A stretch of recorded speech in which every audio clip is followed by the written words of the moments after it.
Welcome to the Racing Post video forum for League 2. We're discussing the most wide open of the 4 English divisions, if you exclude poor old Luton, of course, who've started with a 30-point deduction.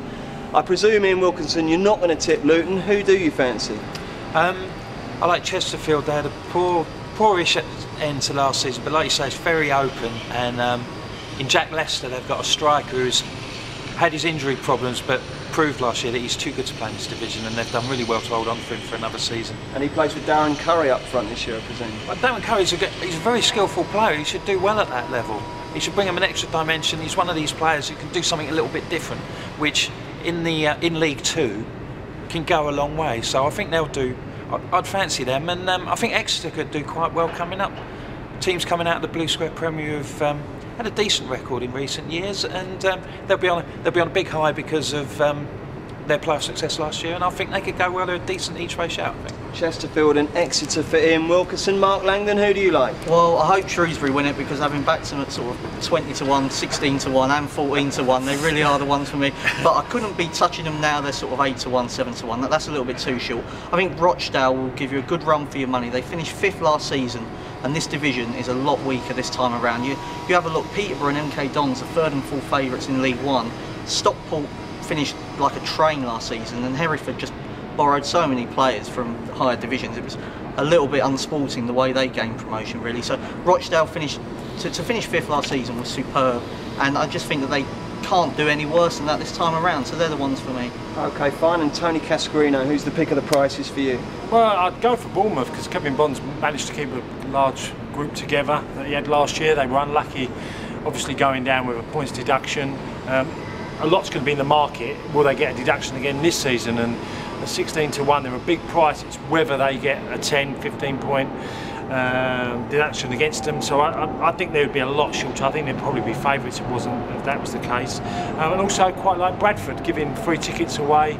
McCall has got an ambitious chairman and an ambitious club to try and get big crowds in and making it a place very difficult to go to. So I wouldn't be surprised if they go well. Good stuff. And Dale Tempest, what about you?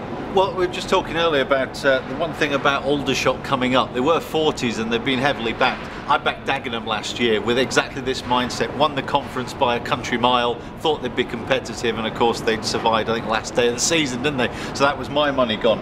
I agree with Mark, can't have Shrewsbury at these prices. I know Mike Triffett, our football compiler, who's an expert on these sort of things. He's been on Shrewsbury at very early, as is half our odds compilers, to be honest. That's why the price is down about 7s. I can't have Gillingham. Rochdale, we want to lay Rochdale. Triff, as I say, is an expert on these. He really doesn't like Rochdale. Darlington's the positive for us. Did well in the playoffs, obviously got to the final of that. When they played Rochdale, they went down actually 1-0 in that game, with already 2-1 down from the first leg, and still went through.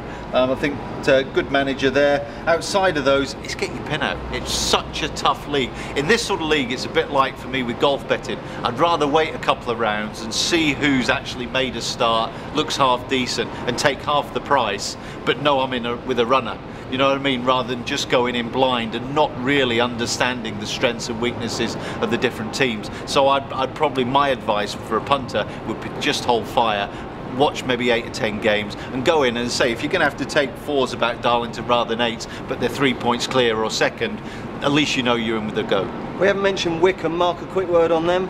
Peter Taylor's got question marks over him, hasn't he? I keep slagging off managers, but I mean, if you have a look at Peter Taylor's record in recent times, I mean, Palace, he did a terrible job there. At Stevenage, he was paying wages that League One clubs couldn't match, and they finished outside of the playoffs. So for me, that's a massive negative. So Shefki Kuki.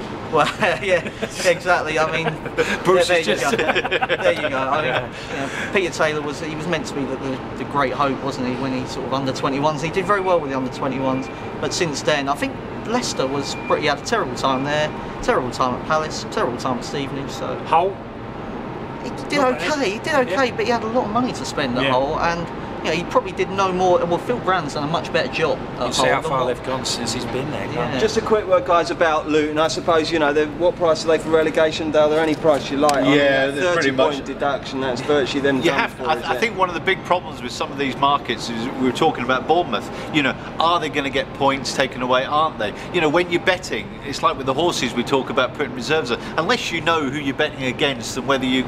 It's very difficult to take an opinion. And to say with Luton, there's appeals and all sorts going on. Bournemouth, we don't know. It's very, very difficult. So as I say, once again, that just holds fire what I said earlier. Just be careful, take a few games. Let's see, once all those appeals are out of the way and we know exactly where the point situation is, Luton aren't going to get many back if they get any. So they're gone and done and dusted. You have to feel a bit sorry for them because it was the last, you know, lot that owned the club. But very tough league, this one. I would say about Luton, I'd rather back them at 11-2 to stay up than the 1-10 to go down. Actually, I was looking at their squad the other day. Kevin Nichols had just gone back there. He was a big player for them a couple of years ago. Parkin and McVeigh up front, that's probably League One standard. So I would certainly not be backing them at 10s on to go down. I think that's too short. There you go. League Two is a minefield. Tread carefully and good luck.